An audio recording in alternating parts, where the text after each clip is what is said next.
August 14, 1944, 2:19 in the morning. Saipan, Mariana Islands. The night is thick with humidity, every breath heavy and damp. The jungle hums, crickets, distant surf, the slow whisper of palms bending under an almost soundless wind. The stars burn sharp, cold, unblinking above a sea-stained black. A small team of U.S. Marines moves silently through what used to be a Japanese signal post before American bombardment reduced it to heaps of cable, steel, and charred concrete. Smoke still leaks from the earth in places, mixing with the smell of gun oil and coral dust. Corporal Jack McKenna, 28, from Minneapolis, crouches behind a wrecked radio truck. His fingers are raw, his uniform drenched in sweat that won't dry in this heat. He was told this was a routine cleanup. Secure loose equipment, gather anything left behind before the bulldozers move in. But this doesn't feel routine, because inside one of the half-buried bunkers ahead, an unseen voice had been transmitting. Not in English, not Morse code, Japanese. A fast-clipped voice repeating numbers. The interpreter traveling with McKenna, a thin, severe-looking Nisei sergeant named Shoji Tanabe, froze when he heard it. Not fear, something else entirely. Recognition, he whispered, not random numbers, cipher grid, someone still working the code. McKenna had lifted his carbine, frustrated. A survivor. Let's smoke him out before daylight. But Tanabe shook his head quickly. Wait. I think he's not sending to Japan. He's trying to warn someone, maybe us. And that is how it began. The night they almost killed the man who would save 40 American lives before dawn. Sergeant Shoji Tanabe was 35 years old, born in Los Angeles on February 12, 1909. Second-generation Japanese-American, Nisei. Before the war, he worked as a math instructor at Pasadena Junior College. Numbers were his language, cold, honest, easier to predict than people. He lived with his younger sister Fumiko and their widowed mother above the family's small dry-cleaning store on Colorado Boulevard. Polite, careful to a fault. His colleagues described him as quiet, methodical, a man who left no sentence unfinished. He carried his pens in a neat row of dyed leather loops and listened to baseball games with a small smile that barely reached his eyes. When war came in 1941, everything changed in 10 days. The FBI arrested his uncle, a Buddhist priest. His mother lost the shop lease overnight. He and his sister were forced to register under Executive Order 9066, civilian exclusion from coastal areas. Shoji tried to volunteer for the Army Interpreter Corps in early 1942. Twice he was denied because of loyalty uncertainty. By summer, he and his family had been relocated to the Manzanar internment camp in California. He spent 9 months there. Dust, fences, barbed wire, nights too dry to sleep. He tutored children in algebra using chalk lines drawn on wood planks. But something hardened in him during that time. He still loved the mathematical order of the world, but no longer trusted that order to be moral. When the War Department finally authorized Nisei recruitment for the Military Intelligence Service, MIS, he enlisted without hesitation. The irony was sharp. The government that had imprisoned him now needed his language to win the Pacific War. He accepted the deal. Not for patriotism, but precision. If I can decode enemy lies, maybe I can earn truth, he said once to a fellow recruit. By 1944, he had trained at Camp Savage, Minnesota, one of 6,000 Japanese Americans turned linguists, field interpreters, and code breakers. Their casualty rate in the Pacific was among the highest of any U.S. unit. Shoji believed numbers didn't lie, but people did. So he learned to hear the difference between an enemy's orders and his panic. That talent would soon decide life and death. Saipan was chaos in June and July 1944. The Battle of Saipan lasted 24 bloody days. 31,000 Japanese soldiers dead. 22,000 civilians. On the American side, over 14,000 casualties, 3,400 killed. It was officially over by mid-July. Mop-up operations began. The U.S. Navy Seabees cleared pillboxes, demolished bunkers. Infantry units scoured caves for survivors. Many of those survivors refused capture. Deaths rarely required bullets anymore. They came from grenades held to the chest, from fire or razor-edged stones. White flags often hid detonators. So when Colonel John Underwood ordered Corporal McKenna's patrol to sweep Sector 16 on August 14th, no one expected anything alive to come out, least of all cooperation. And yet, buried under collapsed concrete, the Marines found a working transmitter still clicking in the dark. A voice repeating series after series of 3-digit codes. They prepared to blow the entrance with a satchel charge. Then Shoji shouted to halt. "Wait, he's spelling something." McKenna frowned. "He's spelling death if we don't end this." Shoji leaned closer to the speaker. "No. The sequences, 1937-81. That syntax isn't random cipher. It's JN40 vocabulary grid, but scrambled backward. He's trying to say attack, stop, repeat. The message makes no sense to Tokyo." "What does it make sense to?" McKenna asked. "To someone who taught department cipher at Hashira Navy School." The words caught even him by surprise. He knew that code school by sight only, documents from Osaka captured 2 months earlier.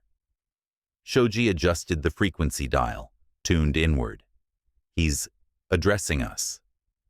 Inside the bunker, buried behind twisted antenna cable, was Lieutenant Hirokazu Nakano, age 37, formerly of the Imperial Japanese Navy Cryptographic Section. Near his knee, a half-broken Type 94 telegraph key, still connected by improvised wires to a gasoline battery. He was bleeding, fevered, and had been transmitting for at least 30 hours straight.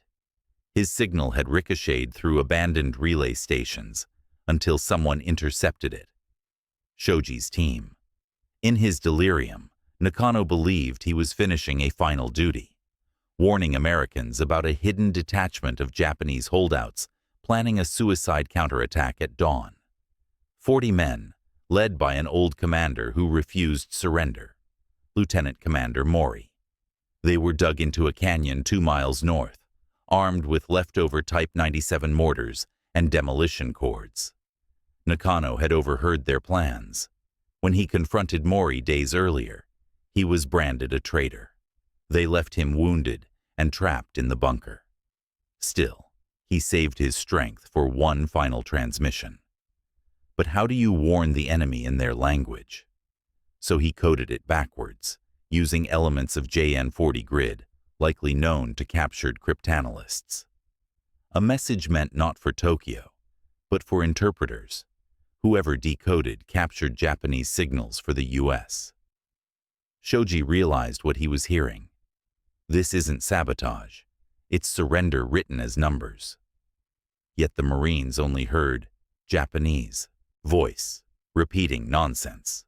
The crisis formed in minutes. Corporal McKenna contacted Battalion HQ. "We got a survivor transmitting. Possible trap site. Await orders." The answer came fast. "Neutralize before extraction." Shoji looked at the coded slip he had begun translating. 40 armed survivors prepare final charge dawn. Yo 430 Sector East Ridge, Minahara. "That's not a trap," he told McKenna. "That's a map to prevent one." McKenna hesitated. Regulations were clear. Enemy communications destroyed on contact. But Shoji refused. "We can confirm in 3 hours. If his message is true, 40 of our men walking that ridge at dawn die. Or maybe he's redirecting them into ambush," McKenna said. Shoji clenched his hands. "I will take the risk. Let me talk to him." "Talk to him?" McKenna stared. "Sergeant, he's the enemy. He'll bite his own tongue before answering you. Maybe. But Shoji also knew that mathematicians speak in structure, and codebreakers recognize mirrors. If Nakano was real, he would reply to logic, not mercy. He crawled alone into the fissure where the transmission wires led. Inside, the air smelled of mold and metal. He switched his flashlight once, twice, left it burning half dim to avoid blinding both of them. The officer was a shadow at the corner, barely alive, his hair matted with dust, uniform in tatters, pistol by his hand, unfired. His face turned toward Shoji's light, gray eyes narrowing. Shoji spoke first, in clipped Japanese. Omae wa angoshiki ka? Are you a cryptographer? The man blinked fast. Who are you? Shoji answered in English-accented Japanese. Rishi Amerikajin da. Omae no shingo wo kiita. Naze teki ni tsudaeru? I am a Japanese American. We heard your signal. Why warn the enemy? For a long time, Nakano simply stared, lips parted. Finally, hoarse words. Mou teki mo baikannega mo nai. Shinu mono dake ga nokotta. There are no enemies left, only the dying. He lifted the key weakly. They come at sunrise. They will kill all, yours, mine. I cannot stop them alone. Shoji lowered his rifle. Then let's stop them together. By 3:12 a.m., he had relayed coordinates of the holdout's position to battalion intelligence through a secure line. The response from HQ was terse. They didn't believe it. No known units remained organized enough for coordinated attack. Shoji insisted, radioing again. At least send forward recon. Call off any operations East Ridge. Command refused. Negative. Ignore unverified intel from enemy. He turned to McKenna. If they won't listen, we move ourselves.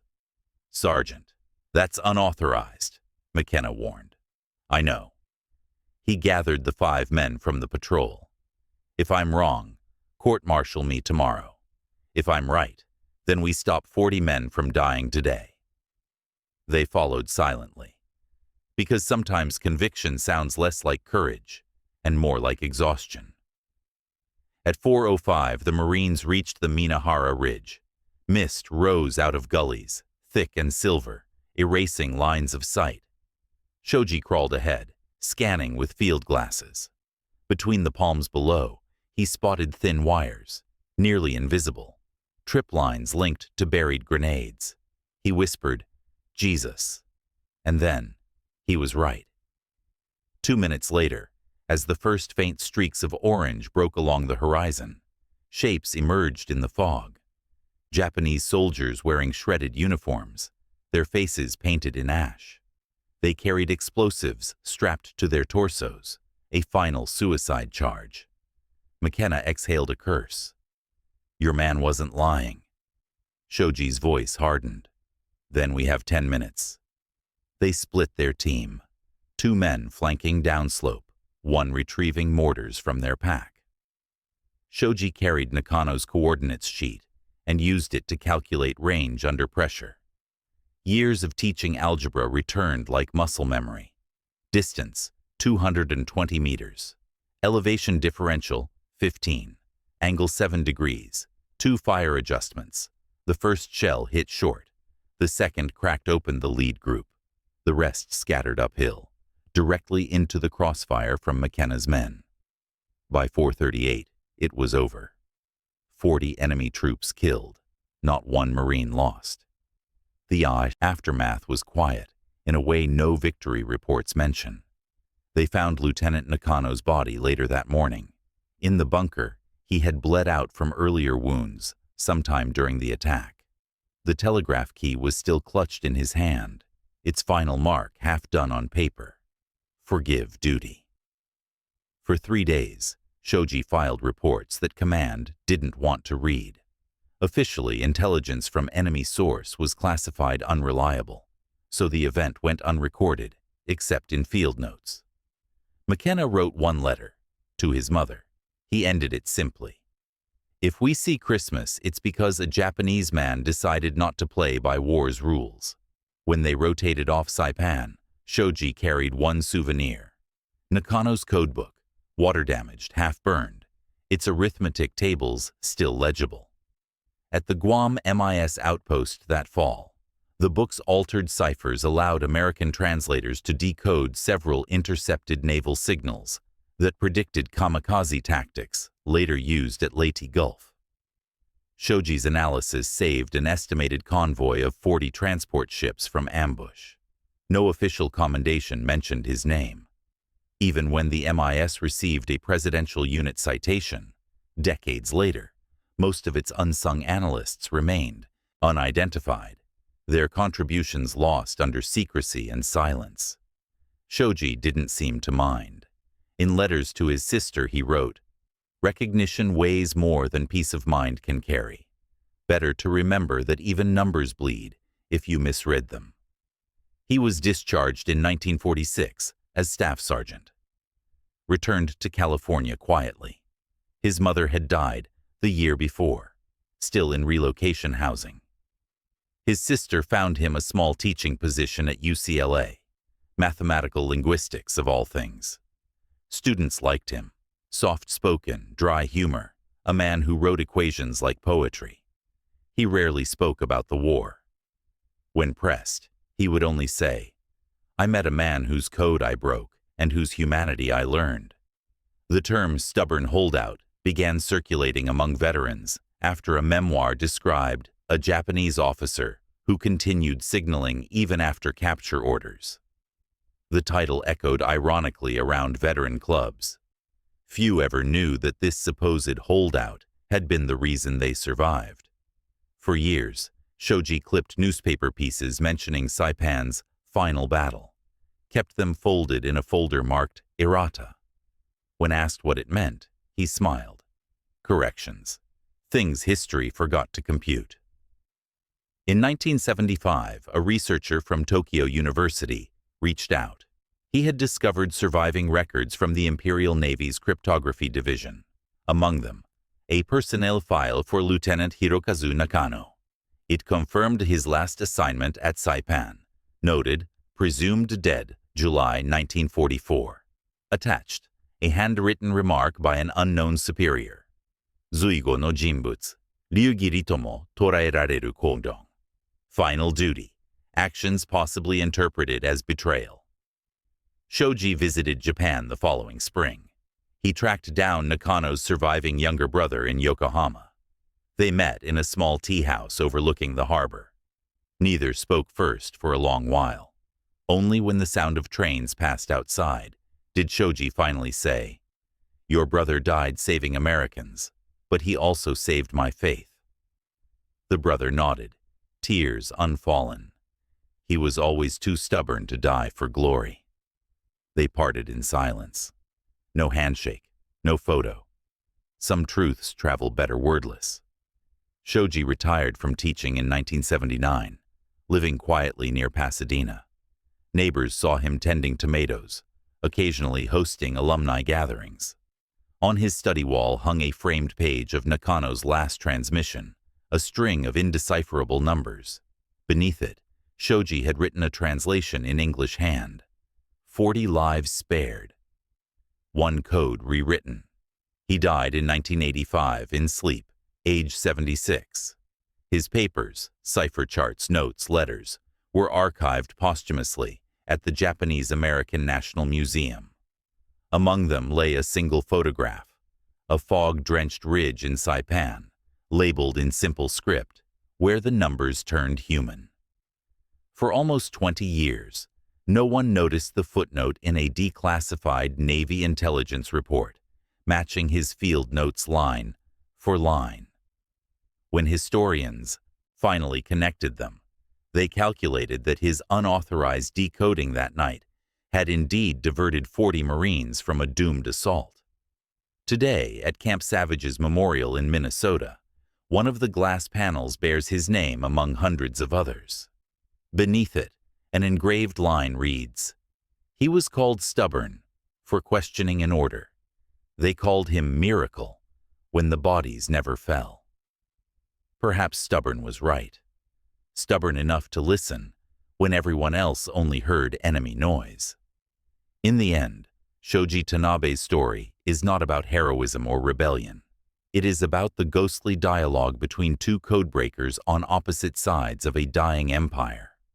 One sending, one receiving, both defying the war's logic that morality must mirror allegiance. 40 men lived to see sunrise because arithmetic met conscience in a bunker, filled with smoke and rotting air. War ended. The code remained. Between their two nations, it translated simply into one equation: humanity surrender. Understanding. Survival. And that is the message left written, in fading pencil, between the final numbers of a dead man's cipher book, the numbers that refused to kill. In the years that followed, the name Shoji Tanabe faded from reports and from public memory, but his equations, his way of hearing patterns inside chaos, did not disappear.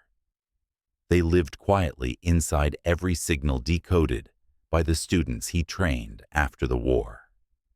By 1990, half of the surviving linguists of the Military Intelligence Service had gathered for a formal reunion in Monterey, California.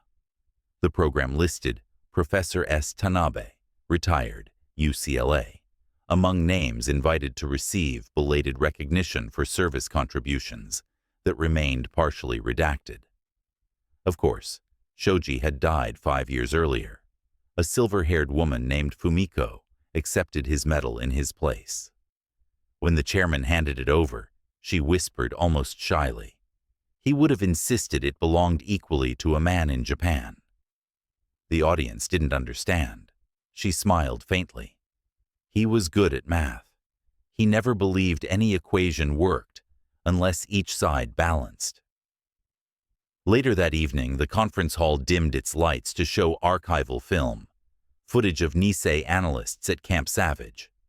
Among the flickering faces was Shoji at 29, writing strings of kana across a chalkboard with a precision that looked more like music than instruction. The voiceover said simply, "They listened where no one else could." In Kyoto that same summer, a small exhibition opened in an annex of the Maritime Self-Defense Academy. Cryptography and Duty, Last Codes of the Pacific. Tucked discreetly among larger displays was a faded Type 94 telegraph key and a note written decades earlier by Shoji himself, recovered from an unnamed site, Saipan, 1944. Beneath it, the label read, "Believed to have belonged to Lin H. Nakano, vanished in action."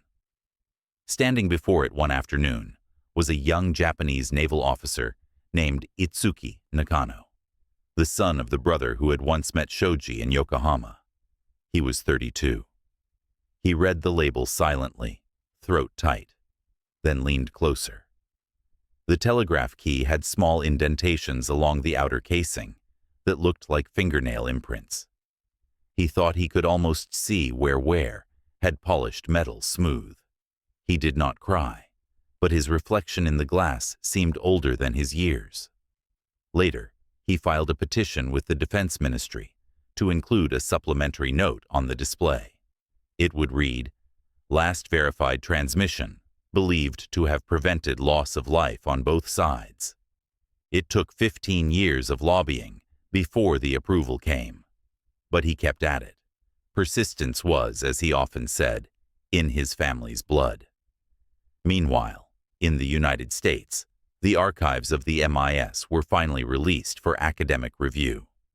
Among thousands of pages, one researcher, Dr. Lauren Hayes, a cryptology historian, found repeated references to Field Intercept Number 27B Saipan, resultant casualty, averted. 40 est. She followed the thread through months of microfilm until one entry appeared, handwritten. Interpreter, unidentified. Presumed Sergeant Tanabe, S. Based on vocabulary patterns. Hayes began tracing his family. Her letters to Pasadena reached only a forwarding address. Estate handled by Fumiko Tanabe. When she called her, the voice on the other line was brittle but alert. "Are you going to tell that story?" Fumiko asked. "Yes," Hayes said. "Then make sure you tell it from both sides. He would want it that way." The resulting publication in 1995, The Holdout Code, brought mild attention among historians. It catalogued testimonies of surviving Marines who remembered that night, but never the man behind the radio. There were contradictions, of course. Memory softens edges. But one entry stood out. Corporal Jack McKenna, then living in Milwaukee and nearing 90, gave his final interview to Hayes on a spring afternoon. His house smelled of rain and pipe tobacco. Old medals hung behind glass. When she asked about the night of August 14th, he went quiet for a long time, then laughed softly. "They told me to stick to orders. Tanabe told me to stick to math. Turns out math saved us a sermon." "Did you ever thank him?" she asked. McKenna shook his head. "Couldn't find the words. He didn't either. That was the beauty of it. We just knew." He passed away 2 months later. Hayes dedicated the book to him. Recognition is a strange kind of arithmetic. It tallies after everyone's gone. In 2001, the U.S. Army posthumously awarded Shoji the Distinguished Service Medal. The ceremony was held quietly at the Nisei Veterans Memorial in Seattle. A single photograph of Tanabe was projected behind the stage. Him bent over an open notebook, sunlight catching the curve of his glasses. During the ceremony, the Master of Records read aloud the citation paragraph. "For extraordinary skill in cryptanalysis, resulting in actionable intelligence and prevention of loss of life during operations on Saipan, 14th and August, 1944. Actions undertaken without authorization, but consistent with the highest traditions of duty and conscience." When they presented the frame to his aging sister, Fumiko stood straight, accepting it with both hands. "He would still say it was a mistake," she said quietly. "He disobeyed, after all." Then she smiled. "A necessary mistake." Across the Pacific, another recognition was happening quietly. Inside the Maritime Museum at Yokosuka, the newly revised annotation beneath the telegraph key was installed. Itsuki Nakano attended, now a commander. Visitors stopped occasionally to read the small brass plate. Last transmitter signal decoded by Japanese-American linguist Shoji Tanabe, U.S. Army. Mutual act of conscience. Humanity without border. The curator turned to Itsuki afterward and said, "Your uncle would be proud." He nodded. He would just ask if the logic still holds, that mercy can coexist with strategy. It was the only answer he gave reporters, who later came for quotes. In 2005, Dr. Hayes organized a joint American-Japanese seminar in Tokyo titled Codes Between Enemies. Among attendees were cryptologists, historians, and several surviving MIS veterans. In her keynote address, she presented a digitized reconstruction of the intercepted Saipan message, the raw numerals Nakano had sent. Projected across the conference hall screen, the sequence looked meaningless. Strings of numbers, occasional errors, smudged places where codes doubled back on themselves. Then she overlaid Shoji's annotations, faded pencil lines, still clear after 60 years. When read backward, the fractured cipher translated, not as a military signal, but as full sentences. East Ridge Iro 430 attack. Order them stop. Peace waits. The room remained silent. After a moment, one Japanese scholar whispered, "He wanted to save us too." That, Hayes wrote later, was the first time in a symposium hall that I saw both sides of a war honor the same data set. But the story didn't end in archives or speeches. That winter, Hayes traveled to Kanazawa at the invitation of Commander Nakano. There, in a quiet Shinto temple garden, she was shown a small stone marker carved almost invisibly near a persimmon tree. It bore 6 kanji. Moss covered part of the inscription, Ren no Sheng, Shuzi wo goete nenru. The human voice remains beyond numbers. Below it, an English translation was engraved, faint but legible, for Shoji and for Hirokazu, who chose to send light rather than orders. Hayes later wrote in her notes, "It was the most honest monument I've seen. Nothing heroic, just quiet balance." By 2014, 70 years after Saipan, the island itself had changed. The jungle closed over the ridges, vines reclaiming old bunkers once again. But near Minahara Ridge, the site of the prevented ambush, a small brass plaque stood, installed by joint veterans groups. It read, "Here, at dawn, on August 14, 1944, 40 men walked away alive because 2 enemies broke the same code." Every year, visitors left offerings, shells, folded paper cranes, sometimes digital printouts of equations scribbled by students who admired Tanabe's mathematical legacy. Locals called it the place where silence became language. Confession, it seems, travels differently through decades. It doesn't echo, it resonates. There is, in a corner of Pasadena's public library, an obscure donation box labeled Tanabe Papers. Inside lies his final unpublished manuscript, The Algebra of Voices. Written in the 1970s, it's part essay, part field diary. The introduction begins with a single paragraph that looks almost like a theorem. Every war begins with translation errors. We misunderstand until we cannot afford to. I learned that decoding is not about words. It is about listening for mercy between the digits. For decades, no publisher cared for equations wrapped in philosophy. Only after the documentary The Holdout Code aired in 2018 did a small academic press reissue it. The book sold 4,000 copies, enough to reach university curricula under peace studies programs. Students reading it today find a postscript Tanabe wrote months before his death. "If anyone ever asks why I listened to the enemy, say that I could not bear another equation written in blood. There are limits to calculation. Beyond them lies choice." Legacy, when it surfaces, rarely feels like conclusion. Rather, it resembles Nakano's final message, half words smudged, half meaning strangely clear. In both nations, young codebreakers now study their communications as paired case studies, one labeled unauthorized translation, the other cryptographic defection. To mathematicians, they represent anomaly. To soldiers, conscience. To historians, intersection.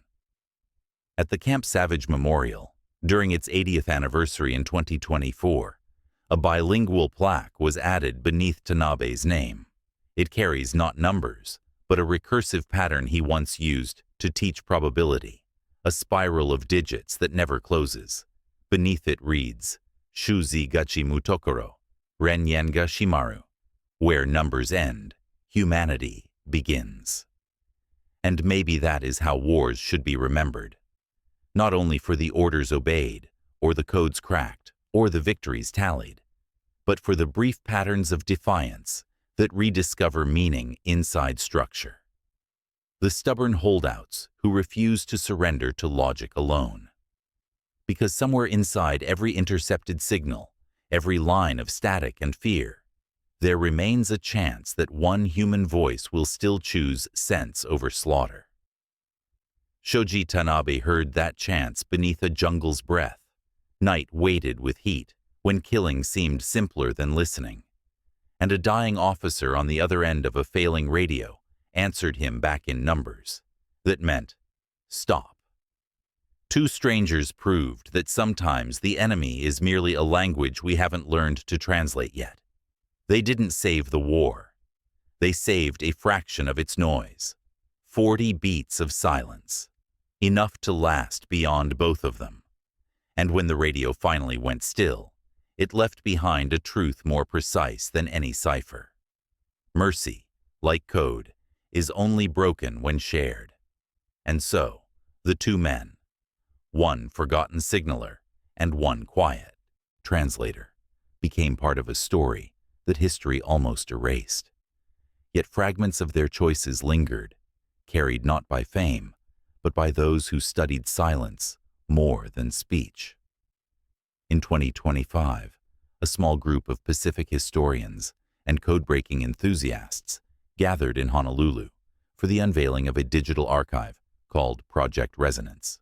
Its purpose: to collect intercepted wartime transmissions that had moral, not strategic significance. Among them, dataset Satrim Foyin 8 NKTN Saipan transmission, the conversation between Lieutenant Hirokazu Nakano and Sergeant Shoji Tanabe. The audio reconstruction used surviving records, phonetic transcriptions, and environmental simulation. In a dark auditorium, for 2 minutes, visitors listened to static shaped into rhythm. One man's fading Morse beats layered with the clicking of an interpreter's key, responding from the American side. Between coded messages, filtered through hum and interference, a single word escaped softly in Japanese: Jimeru, to stop. That word hung in the air longer than expected. Some visitors later said it felt like time itself had paused to listen. At the opening ceremony, Commander Itsuki Nakano, now retired, spoke briefly. War taught us that victory is measurable, mercy is not. And yet, my uncle's last act proved, mercy leaves the longer echo. His English faltered on the last phrase, but the meaning landed, gentle and clear. Next to him stood Dr. Lauren Hayes, decades older but still sharp-eyed. She added, "The more archives I study, the more I believe that codebreakers dealt not only in numbers, but in empathy. Both required patience, and both changed outcomes." A few seats away, a group of Japanese and American students watched, without speaking. Each wore earbuds translating the remarks in real time. On the program sheet printed in 2 languages, one phrase appeared above all else: Shuzi Yori Sheng, the voice, greater than the numbers. Later that evening, after the lights dimmed, the recording played once more. In the stillness, one could almost hear breath under the static, an overlapping heartbeat pressed between the keys. Listeners closed their eyes and imagined Saipan's darkness, the smell of gunpowder, the heat rising from stone, the unreported hour when compassion disguised itself as mathematics. No applause followed the playback, only quiet. In the archival notes written afterward, Hayes summarized the experience with the precision Shoji himself might have admired. The transmission was an equation balanced at last. 2 men transforming communication into conscience. One sent a warning, the other believed it, and in doing so, they solved the oldest code of all: how to be human when ordered not to be. Outside, ocean winds swept over the city, carrying the faint salt scent of the Pacific, the same sea that once separated them and now joined their memory together. Somewhere in that endless night, amid the frequencies of forgotten wars, the faintest pulse of Morse still traveled on, a message repeated endlessly, impossible to decrypt fully but unmistakable in its rhythm: mercy, mercy, mercy. And long after the last of their voices faded, the world finally understood that some messages are not meant to win wars, they are meant to end them.